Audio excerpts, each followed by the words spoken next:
नमस्तेनो जनपदे न कदरियो न मद्यपः। राजा गर्व से कहते हैं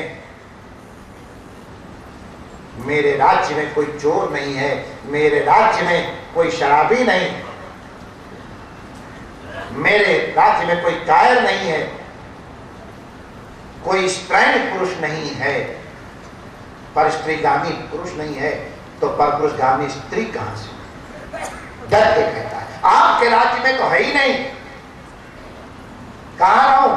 अच्छी बात है, सोने में रहो। पर ठीक है, सोना तो बहुत है आपके राज्य में, आराम से मैं। और आगे की कथा आप सब लोग जानते हैं। कलयुग पर भी शासन करने वाले परीक्षित भगवान की लीला ही कह सकते हैं, और क्या कहा जाए। भगवान की लीला से शमीक ऋषि जी के आश्रम में गए। आखेट एकदा लिखा हुआ है, कभी गए। भूख प्यास से व्याकुल हुए, सिर के ऊपर जरासंध का मुकुट है। कलयुग बैठ गया आके सिर पे, महात्मा समाधि में बैठे हैं। परीक्षित की प्यास लगी है, कलयुग सिर पे सवार है, संदेह हो गया। मैं राजा, मैं सबका पालन करने वाला, मैं अतिथि रूप में आया, मेरा स्वागत नहीं कर रहे, बगुड़ा की तरह समाधि लगाए बैठे। परीक्षा लेता हूं, समाधि असली है कि नकली? एक मरा हुआ सांप।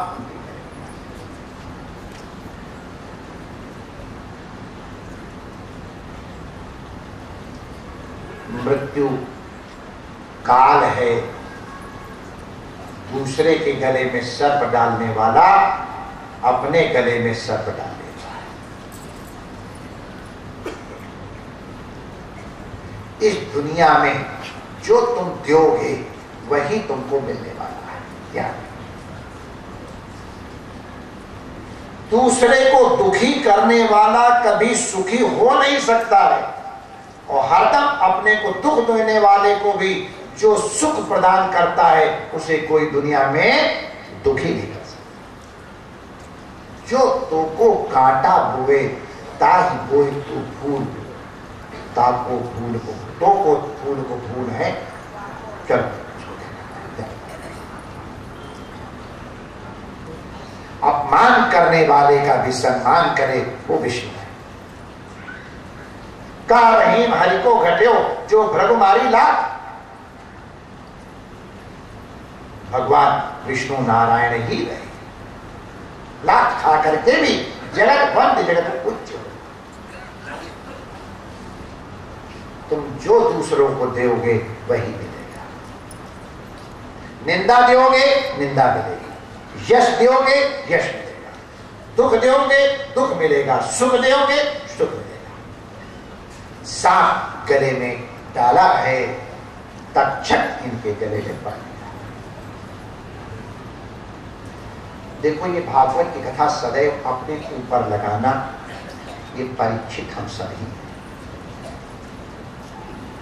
7 दिन में जो शाप दिया है ना सिंह वाले बाबा ने, मेरे पिता के गले में सांप डालने वाला, ब्रह्म तेज का अपमान करने वाला, जा आज से 7वें दिन तक्षक नाग तुझे खाए।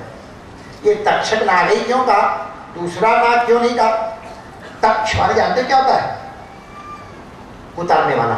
ऐसे से कुट करते हैं ना, चूहा, पक्षी, बढ़ई, ये उसको तक्ष। तो जो हमारे जीवन को कुतर रहा है, कथा ये बात में ना, कि एक जने उल्टा लटका हुआ है, पकड़ के ऊपर से मधु गिर रहा है, और 2 काले और सफेद चूहे उसकी जड़ को काट रहे हैं।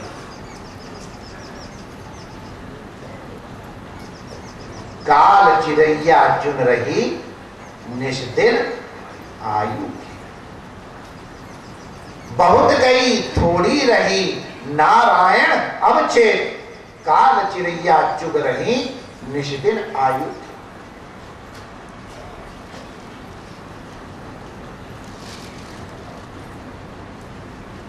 मुकुट उतारा है, परीक्षित को गिराने। अरे हमारी परंपरा में संतों को सर्वोच्च स्थान दिया जाता रहा, मैंने आज ऐसा कैसे किया? मैंने बहुत बड़ा पाप किया है, पाप का प्रायश्चित होना चाहिए, मुझे दंड मिलना चाहिए, क्या दंड का विधान किया जाए, यही सोच रहे थे। तब तक शमीक ऋषि के ब्रह्मचारियों ने आके कहा, आपको शमी ऋषि ने 7 दिन में मर जाने का उपदेश दिया, तक्षक आपको आगे खा जाए। ये तक्षक और कुछ नहीं है, ऐसे कुट कुट कुट कुट करके तुम्हारी आयु खाने वाला काल, यही तक्षक। 7 दिन के अलावा 8वां दिन तो किसी का आएगा नहीं, 7 दिन में ही सबके साथ विदिन 7 डेज सब जाए। मरते समय क्या करना चाहिए? पूरा वैराग्य आ जाता है मरते समय। राजा ने अपने पुत्र जन्मेजय को राज्य दे दिया और गंगा के किनारे जाके प्रायश्चित करने के निमित्त बैठ गए। क्या प्रायश्चित किया जाए, ये संतों से पूछा। मेरी 7 दिन में मृत्यु होने वाली है, निश्चित है, हमारा कल्याण कैसे?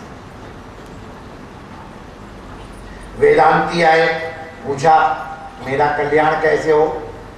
भाई आपको पहले मन विक्षेप का निराकरण करना पड़ेगा, फिर आप आ जाओ, हम आपको महावाक्य सुना देंगे। मन विक्षेप कैसे निवृत्त होगा? तो जरा लंबी प्रक्रिया है, 7 दिन है, 7 दिन में तो कठिन है। योग वालों से पूछा, कोई है समाधि लग जाए कल्याण हो जाएगा? समाधि कैसे लगेगी बताओ, कोई रास्ता? कहने पहले यम करो, फिर नियम करो, फिर आसन करो। यम माने क्या है?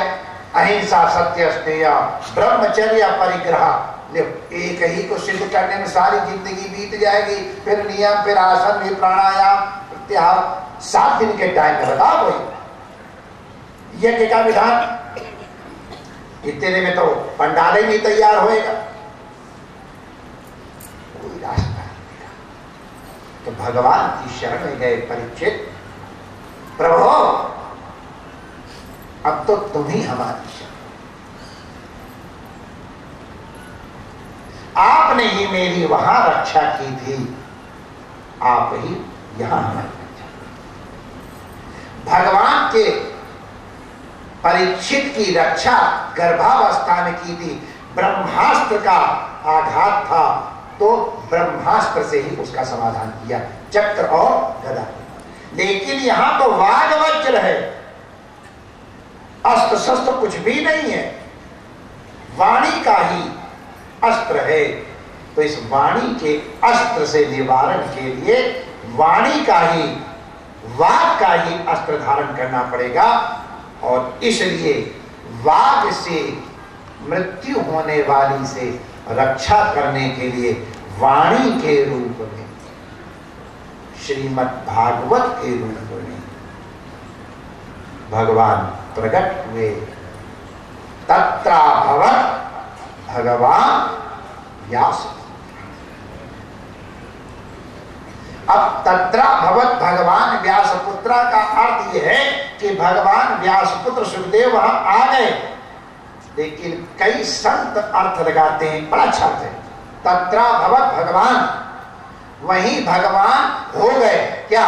व्यासपुत्र माने भगवान स्वयं सुखदेव के रूप में वहां प्रकट हो गए। बोलो सुखदेव भगवान की जय। सुखदेव भगवान वहां प्रकट हो गए। सुखदेव भगवान नंग धड़क अलिंग है, वर्ण का, आश्रम का कोई चिन्ह नहीं है, यज्ञोपवीत नहीं है, गेरू कपड़ा नहीं है, मुद्रा नहीं है, बस कुछ नंग धड़क अलिंग। उनके सौंदर्य को देख के स्त्रियां सतृष्ट दृष्टि से अवलोकन करती हैं और बालकों को लगा रहे नंगा आया नंगा, नागा बाबा नागा बाबा नागा बाबा, भूत याद नहीं, वो नहीं बोलूंगा आगे वाला। और उनके पर मिट्टी ढेला फेंकते चले आ रहे हैं और वो मस्त चले जा रहे हैं।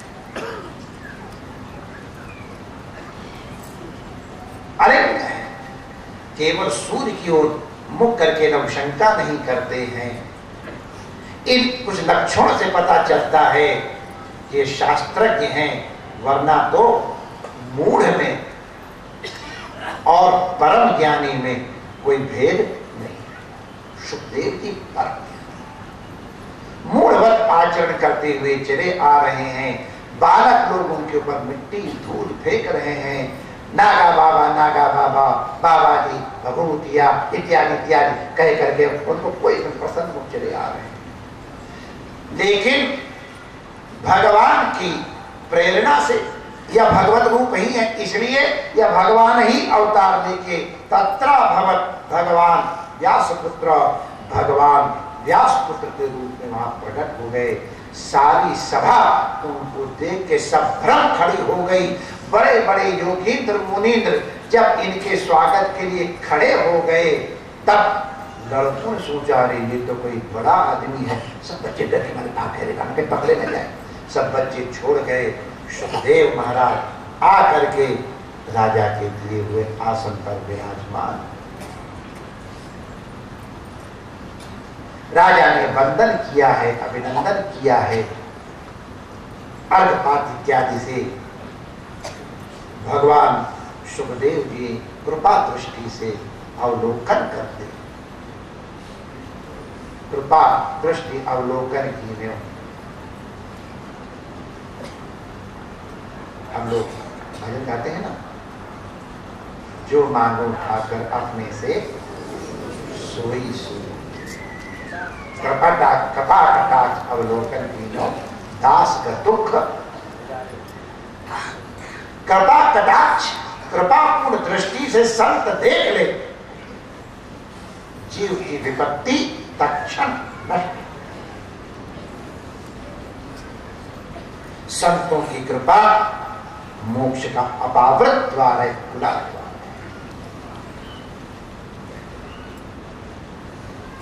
व्यास जी इत्यादि भी सत्रम खड़े हुए हैं। परीक्षित ने प्रश्न किया, प्रभु जिसकी मृत्यु समीप हो उसे क्या करना चाहिए, क्या नहीं करना, क्या बोलना चाहिए, क्या नहीं बोलना चाहिए, क्या सोचना चाहिए, क्या नहीं सोचना चाहिए। आप सब इन प्रश्नों के उत्तर कृपा करके विभागशः देना। सुखदेव महाराज के उत्तर से दूसरा स्कंद प्रारंभ होता है। परीक्षित के प्रश्न से, राजा के प्रश्न से सुखदेव जी प्रसन्न हो गए और उन्होंने कहा, परीक्षित वरीयानेशते प्रश्ना कृतो लोकहितम। हे नृप, हे राजन, तुमने जो ये प्रश्न किया है ये बहुत वरीयान अति श्रेष्ठ है। इस प्रश्न से तुम्हारा ही नहीं संपूर्ण जगत का। देखो परीक्षित, तुम्हारे लिए तो 7 दिन का समय है, खटवान के लिए तो 2.5 घड़ी का समय था, उसी में उनका कल्याण। हे राजा, तुम कहीं अटको मत। तस्मा सर्वात्मना राजन हरि सर्वत्र सर्वदा श्रोतव्य कीर्तव्यश्च स्मर्तव्यो भगवान। बस एक ही काम है। अगर आप अभय पद में प्रतिष्ठित होना चाहते हैं तो सर्वात्मा भगवान का कीर्तन कीजिए, उनकी लीलाओं का श्रवण कीजिए। केवल भगवान का स्मरण, भगवान का गुणानुवाद, यही तुम्हारा कल्याण कर सकता है। तो पहले भी हम लोग प्रारंभ में आज चर्चा कर चुके हैं कि श्रवण के माध्यम से अपरोक्ष की बात तो छोड़ो, परोक्ष की बात तो छोड़ो, जो इंद्रिय से नहीं दिखाई पड़ती है उनकी छोड़ो, प्रत्यक्ष वस्तु जिसको अपरोक्ष कहते हैं उसका भी ज्ञान शब्द से।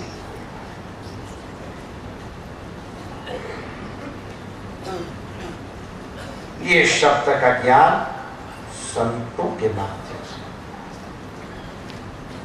संत कृपा करें तो वास्तविक ज्ञान, वास्तविक तत्व बुद्धिस्त होता है। रामायण में एक चौपाई आती है, मम दर्शन फल परम अनुपा जीव पाव निज सहज। सरल पंक्ति है। भगवान राम कहते हैं मेरे दर्शन का मैं दिखाई पड़ जाऊं तो मेरे दर्शन का फल अनुपम है। क्या अनुपम है? अनुपम माने वो चीज प्राप्त हो जो कहीं और से प्राप्त न होती हो, जिसकी तुलना कहीं से न हो, उसे अनुपम कहते हैं। तो क्या अनुपम फल है? तो जीव पाव निज सहज स्वरूप। मेरे दर्शन करने से जीव को सहज स्वरूप की प्राप्ति हो जाती है। अब जीव का सहज स्वरूप क्या है? तो रामायण से पूछो जीव का सहज स्वरूप क्या है, तो रामायण में ही लिखा है ईश्वर अंश जीव अविनाशी चेतन अमर सहज सुखराशि।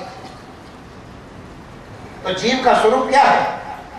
वो चेतन है, जड़ नहीं है, अमर है, मलवान नहीं है, दुख रूप नहीं, सुख रूप, सहज सुख राशि, सुख का पुंज। इसका मतलब भगवान के दर्शन करने के बाद जीव के दुख की आत्यंतिक निवृत्ति हो जानी चाहिए, सुख रूप हो जाना चाहिए। रघुनाथ के दर्शन करने के बाद जीव के अमर हो जाना चाहिए, उसके सारे मैं काम क्रोध लोभ मोह आदि दूर हो जाने चाहिए।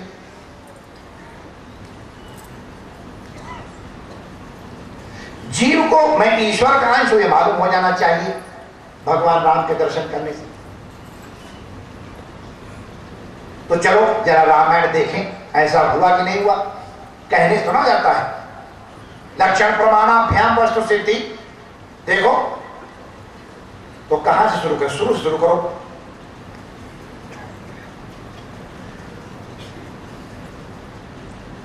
जब विश्वामित्र के साथ राम जी गए तो सुन ताड़का कैसे ढाई?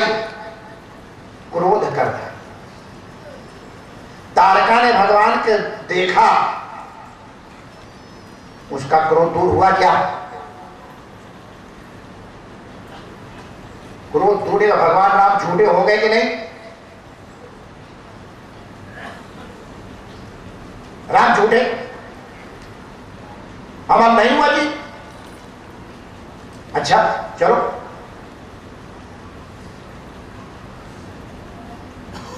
शूर्पणखा आई, उसका काम नष्ट हुआ क्या? और कोई काम भगवान का रूप है वो नहीं। पहले राम जी से कहा कि तुम मेरा वर्ण करो। राम जी ने कहा मेरा ये भाई है, जरा अच्छा है, यंगर है, बेटर है, उसके पास जाओ। तो वहां चली गई। तो इसका माने व्यभिचार वाला काम है, जो निंदित काम है। बड़ी बड़ी आंखें थी शूर्पणखा की। तुम सब पुरुष न मौसम नारी, अगर मिस वर्ल्ड का कंटेस्ट होता तो जरूर नंबर मान ले जाती, तो उसकी जैसी कोई नारी नहीं। बड़ी बड़ी आंखें, बड़ा डिजाइन बना के आई, इतनी बड़ी बड़ी आंखों से रघुनाथ का दर्शन किया। को भाई शूर्पणखा का काम दूर हुआ, रावण का क्रोध दूर हुआ। बोलो भगवान झूठे हैं कि नहीं? राम कहां के सब काम तोड़ लोग दूर हुए। अच्छा आप कह दो ये लोग राक्षस थे,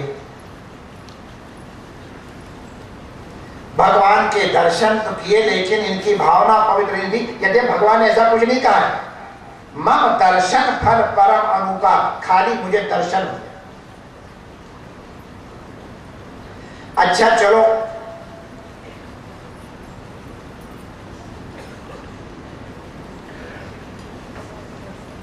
अच्छा चलो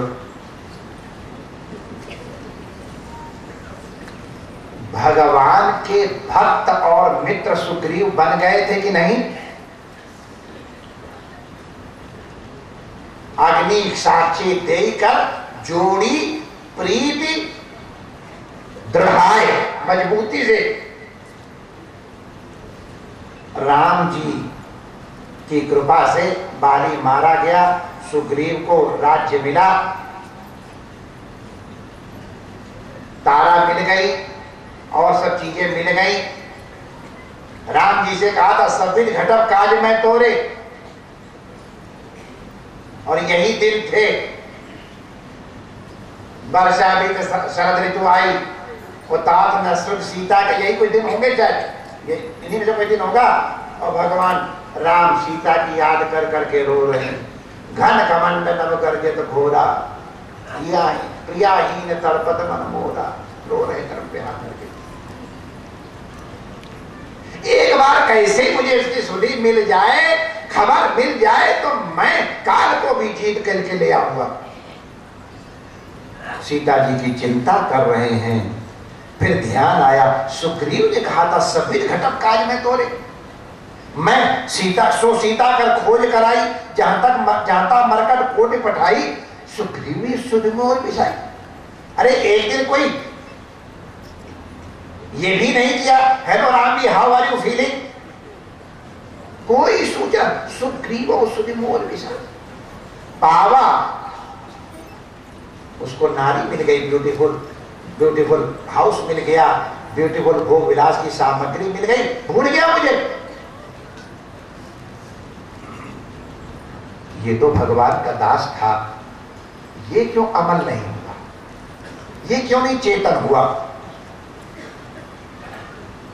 लगता है भगवान का ये वाक्य बड़ा झूठा है।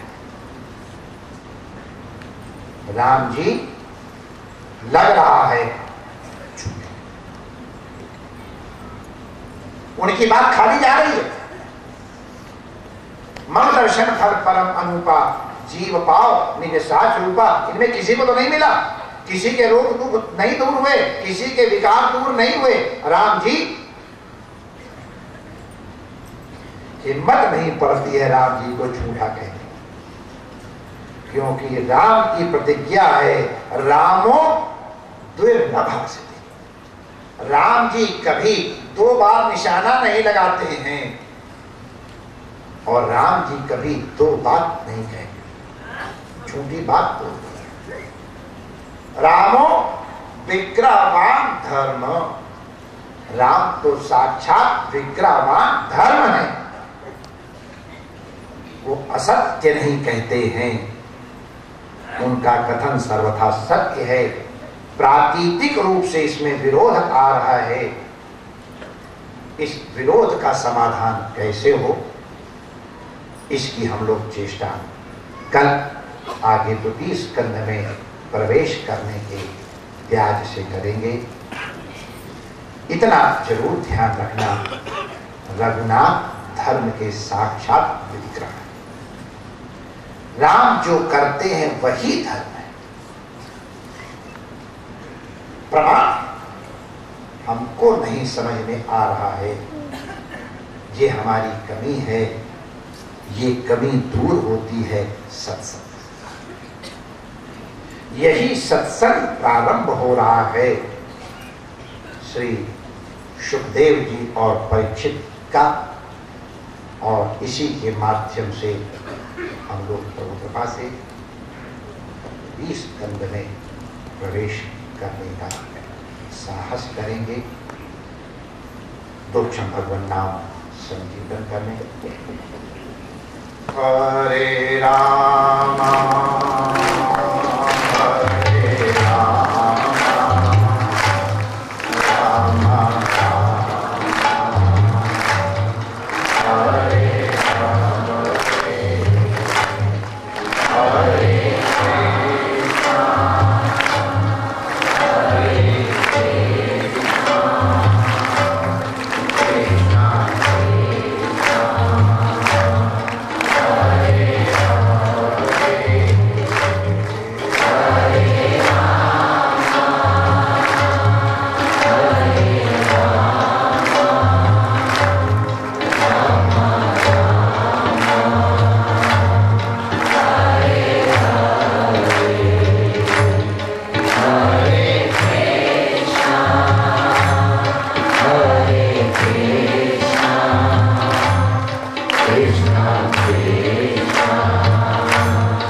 भगवान के अनुग्रह से हमें श्रोता कैसा होना चाहिए और वक्ता कैसा होना चाहिए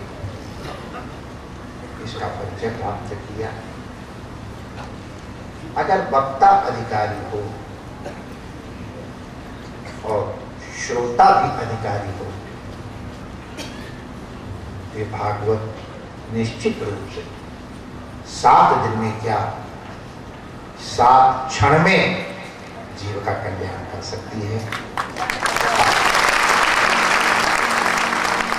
अपने को श्रोता भी और वक्ता भी अधिक से अधिक शास्त्र की मर्यादा के अनुरूप अधिकारिता की प्राप्ति की चेष्टा करते हुए भगवान की गुणगान कथन और श्रवण में लिप्त हों, इस कामना के साथ अपनी वाणी को विराम देते हैं। कल पुनः 10 बजे आपकी सेवा में उपस्थित होंगे। तब तक के लिए जय श्री कृष्ण। जय जय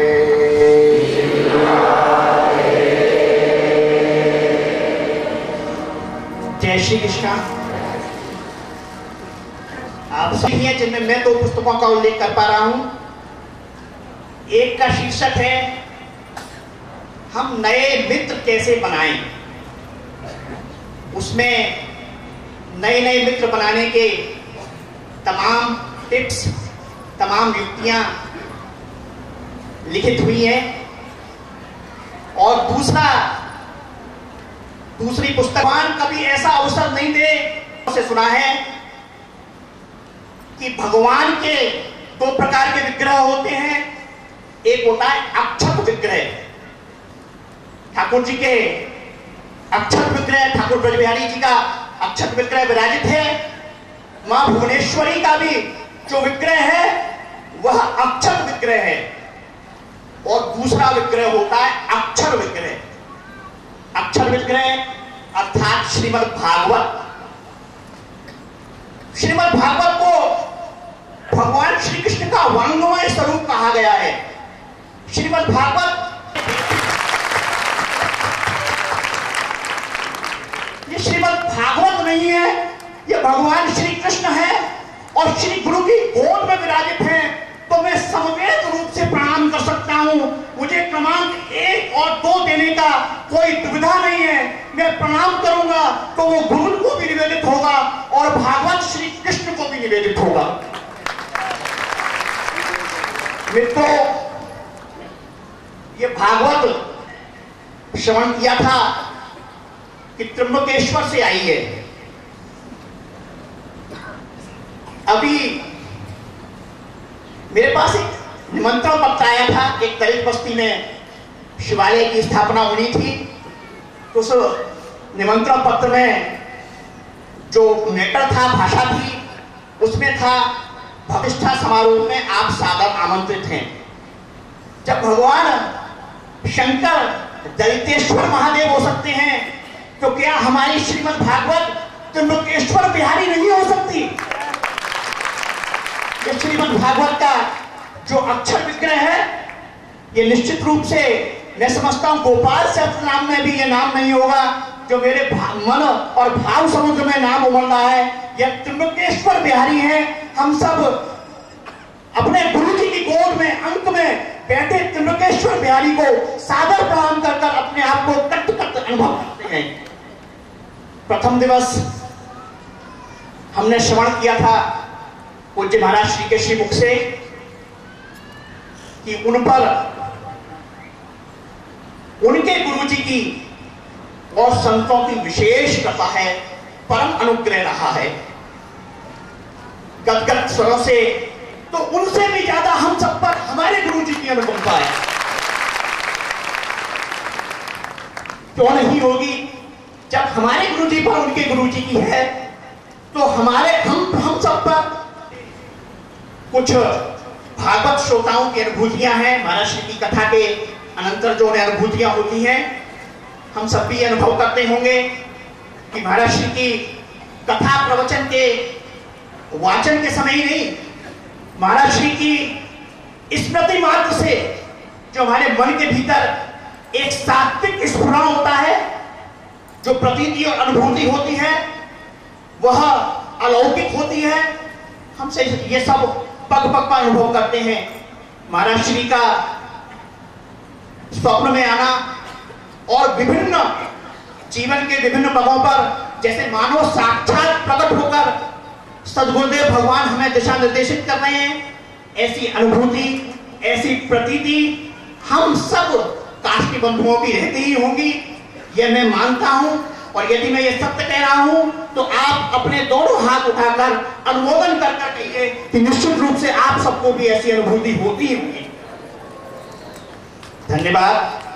तो यदि आपको भी बता देंगे तो हमें लगता है कि आपकी भी कहीं उसे नजर न लग जाए और हम उस सब से वंचित ना हो जाए, इसलिए मैं उसे सार्वजनिक नहीं करना चाहता हूं। और अपने शब्दों को उपसंहार की ओर ले जाते हुए हमने सुना है कि विद्या एवं स्वर की अधिष्ठाती देवी मां सरस्वती है, कर्म के अधिष्ठाती देवता भगवान विश्वकर्मा है, चिकित्सा के अधिष्ठात्र देव भगवान धन्वंतरी हैं, भोज्य पदार्थों की अधिष्ठात्री देवी मां अन्नपूर्णा है, निश्चित है। परंतु पूज्य संतों की उपस्थिति में, आप सब श्रद्धालु भक्तों की उपस्थिति में मैं अपने हृदय से यह भाव व्यक्त करना चाहता हूं कि इन सब तत्वों के अधिष्ठात्री देव हमको धन्य धन्य और कृतकृत्य करता है। प्रभु से प्रार्थना कि ऐसा शुभ आशीर्वाद, ऐसी सन्निधि, ऐसी छत्र छाया हमें जीवन पर्यंत प्राप्त होती रहे और हम ऐसी मस्ती की छानते रहें और ऐसा आनंद लेते रहें। ऐसा इन शब्दों के साथ अपनी बात को विराम करूंगा। बहुत बहुत धन्यवाद। जय श्री कृष्ण। श्री सद्गुरुदेव भगवान की काष्णी वृंद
सर्वं मम देव देव।